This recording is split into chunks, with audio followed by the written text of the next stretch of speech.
สวัสดีพี่น้องของฝ่ายวันนี้มาแต่งกวินเด้อทำบุญทำทานใส่โคตรว่าบ่เกี่ยว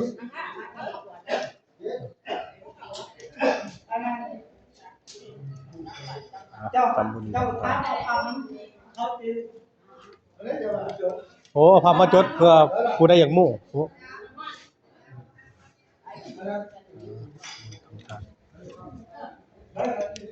พุ่นเรืออยู่พุ่นนึงอีกถาดนึงลูกอยู่พุ่นอีกถาดนึงก็หนีหยิบกันเลยยังผู้ใดอู้ต้องหยิบอยู่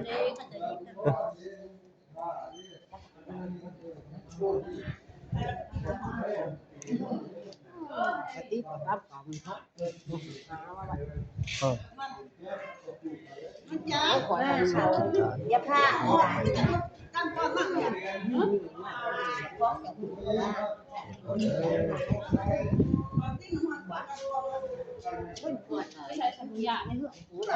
ไงห้องกี่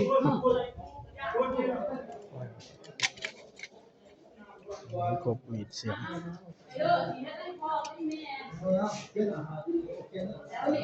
ล้างดูด้วยใส่ย่างละคู่เหรอคู่เขียวย่างละคู่เหรอนะ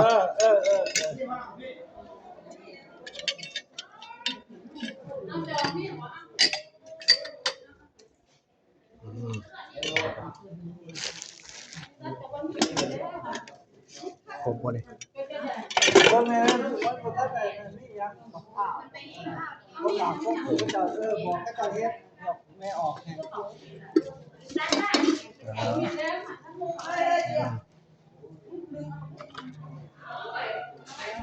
รบเหรอมีโคก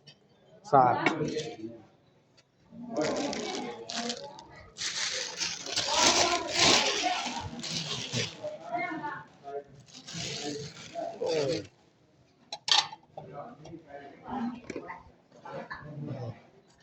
กองบน3 กองตัวนี้ตัวอะไรเนี่ยตัวนี้เนาะ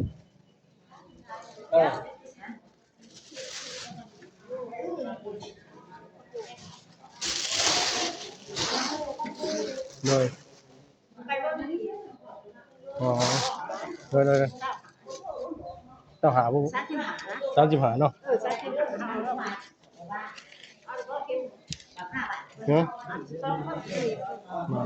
ไปวัดสวยตักไปโอเคทางเล่าเลยรับเสียงเงินขอบคุณคอยถือจะเอาเป็นคนนิดเลยถือว่าไงไปมันจำโตมันจะสิจักแต่ยิ่งเป็นมือบอกมันโตเป็นหักพันเท่าแหละมันบ่ไรจะไรก็เป็นบ่หักเลยไปเองมาบ่อยมากฮะไปเองมาไปเดี๋ยวหรอไปอะบ่อยเข็มอยู่หันกับพี่เด้อกุกี้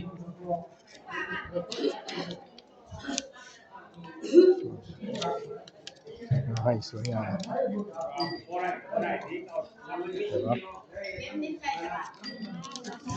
มีว่าเข็มกุกี้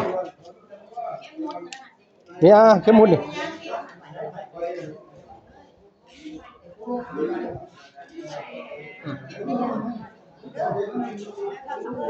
เจ้าเป็นคนนี้แล้วก็ถือ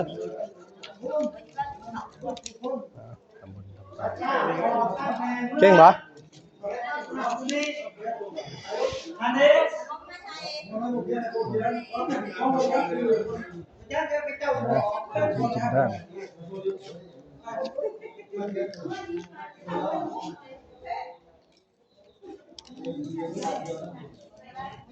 ทำบุญทำทาน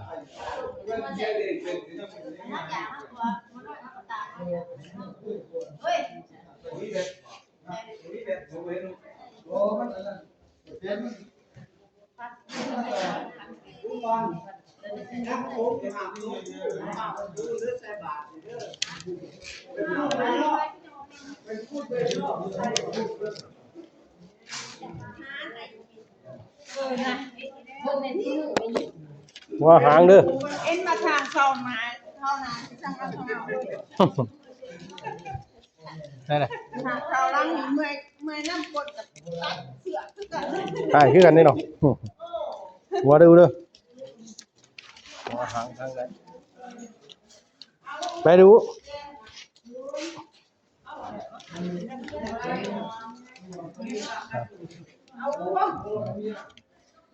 แต่งบุญ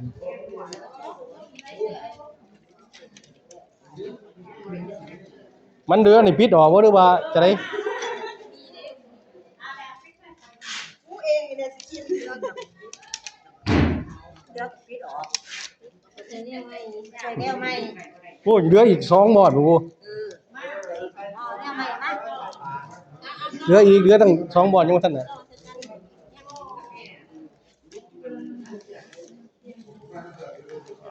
แต่งสวยงาม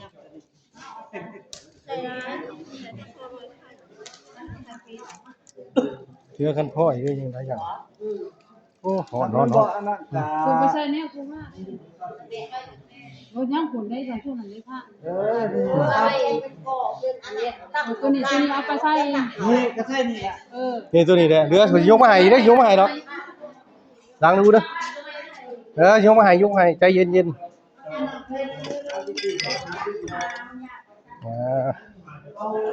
ถ้าเข้าทิพย์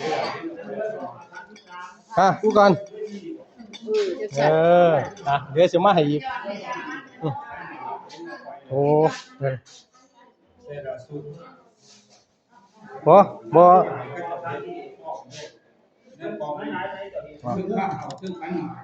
ไอ้ผูกเงินเรียบร้อยเนาะ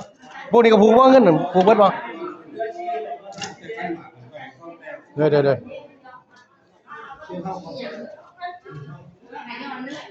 ดูก่อนแกหัวนี่ คำหมาคำพูดก็ต้องมาใส่ เหลืออีกหลายอย่างเนาะเหลืออีกเฮิงเติบเดี๋ยวสิมาให้อีก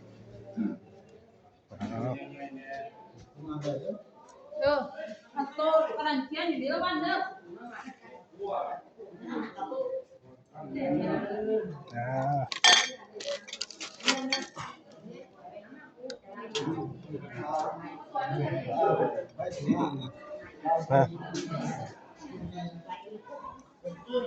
ดูก่อน จะได้แล้ว ยกไปอุ้ยขอล็อกกระแจเฮือนเลยลูกหัวขึ้นไปเล่นอยู่หันเลยลูก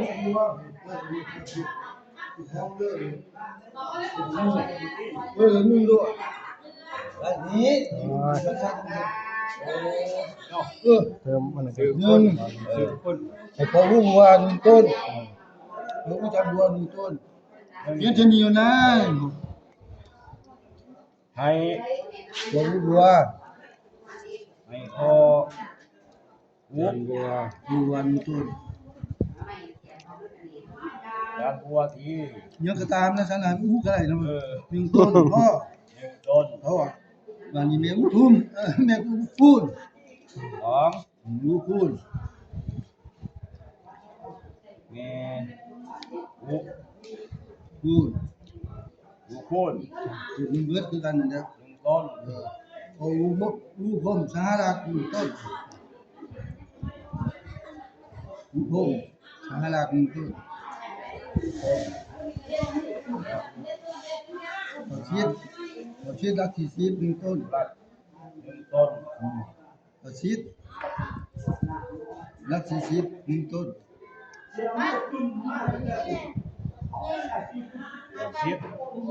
รักที่ชีดใช่รักโนรักที่ชีด1ต้น อยากซื้อปืนใหม่อยากซื้อปืนใหม่ปืนเก่าให้ ไปเด่นก่อนเดี๋ยวพอตรงบุญแล้วกันลูกไปเด่นทาไป มาตำหนักตัวอื่นจ้ะ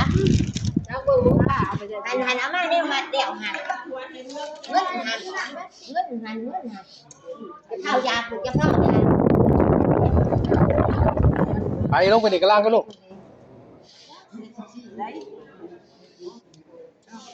อันเนี้ยมันใส่บ่ฮู้ไปมันหมอ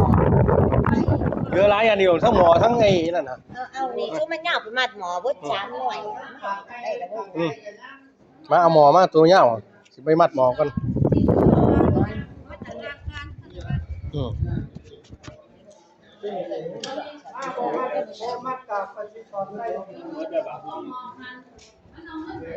ไอ้บ้านกันยังบ่ทันมัดเด้อถ้าจะเอาให้มันครบก็ต้องเอาทีละอันนั้นเลยยังหมอบ่สมาสิสั่นเด้อล่ะฮะ บ่เหมาะกับมัดกุดตัวได้สันมัด เออสั่นกับ ดูเก็บอันนี้ มัดไปโลดตัวได้สันมัดสันได้ยาวมัดหมอมัด สั่นมัดสั่นยาวมัดยาวเนาะประเภทนี้สืบทอดกันมาเพิ่นว่า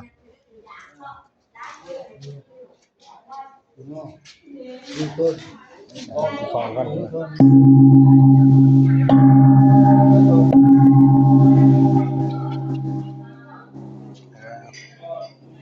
ใช้ได้หมอ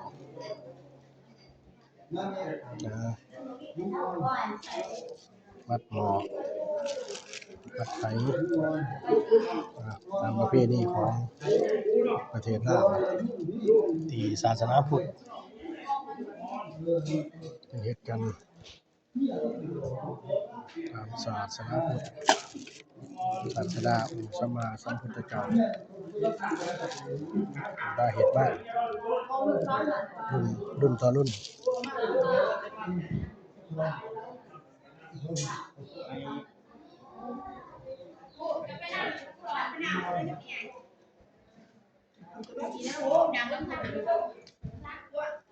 ถึงใส่นี่แล้วเหรอวะ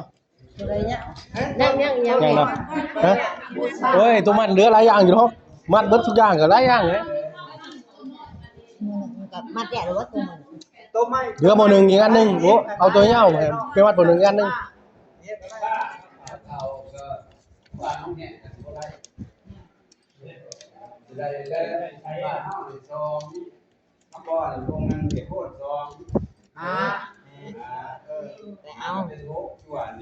ไปเอาเขาไปเอา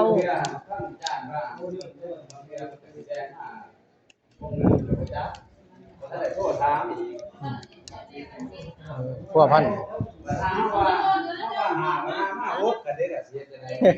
สิบ่เกินอย่าแม่น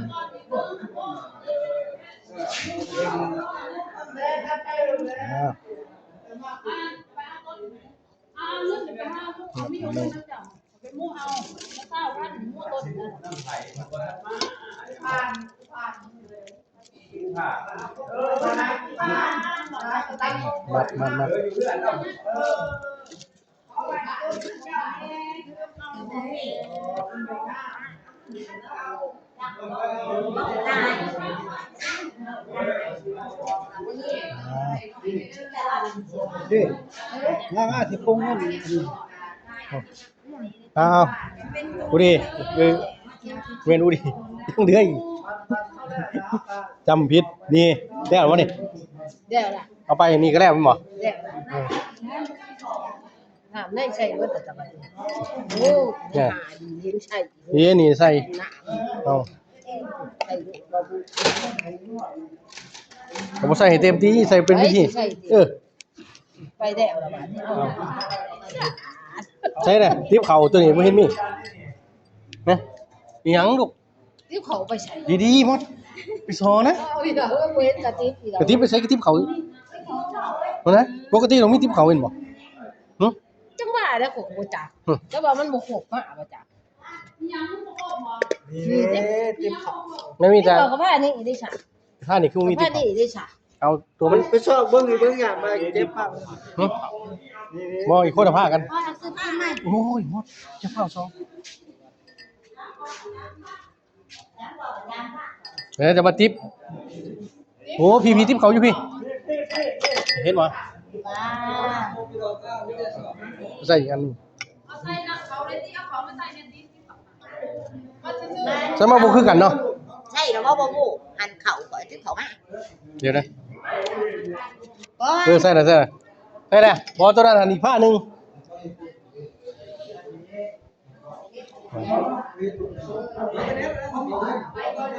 ยังมาปึ้มเขามานับเงินโดดหน่อยก็เขาท่าได้บ่เด้อ เขาได้ไหมตัวนี้ก็อีกบ่ก็กล้วย ก็กล้วยใหญ่นะต้องมาเสียบ เอาผู้ป่วยชื่อแขน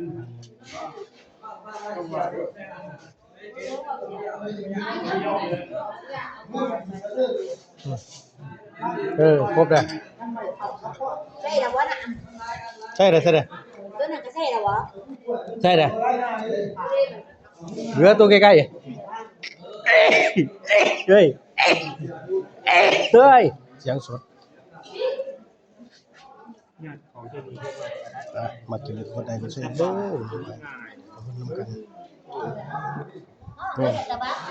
การเที่ยงบ่เกี่ยวห้องไว้เด้อนี่เด้เงินดมเมียงนี่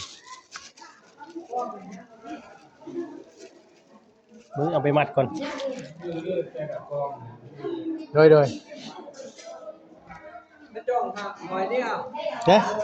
มัดขึ้นก่อนเอามัดขึ้นแน่นี่ไม่ออกกัตตโรธรรมาวัดปันติอายุวันโนสุขังพลามัดโยมมัดก่อน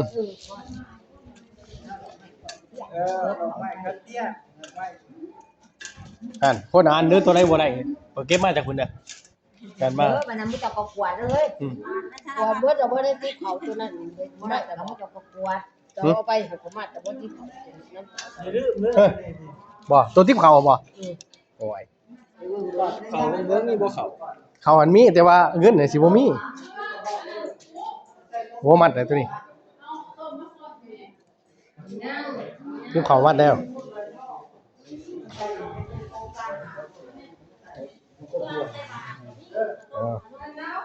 ครับเอาอันนั้นมาแต่ว่าแนวเสียบรถเอามาเอานี่ตัวนี้เดี๋ยวตัวนั้นเอาไปพูดไปย่ออะไรเด้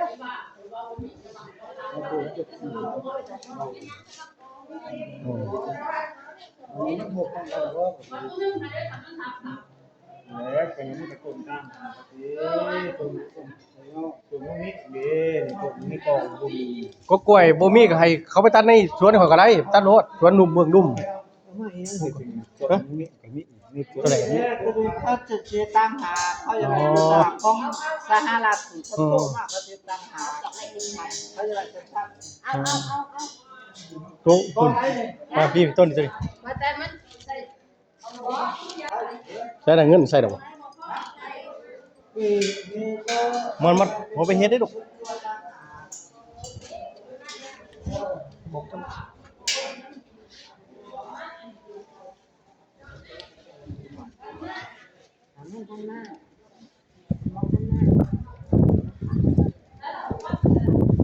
ลงไปตารางเดี๋ยวเราจดบ่สวยเอิ้นลุงวันขึ้นมาหาปานวลแน่ลุงวันเอ้าแต่ว่าปุ๊บเอิ้นลุงวันขึ้นมาหาปานวลแน่ลุงวันพรน่ะแม่นๆบ้านพรนั่นแหละกองไหนเอาบ้านพรมันอยู่ในกองไหนกองนี้ให้เราแล้วมาจดอยู่นี่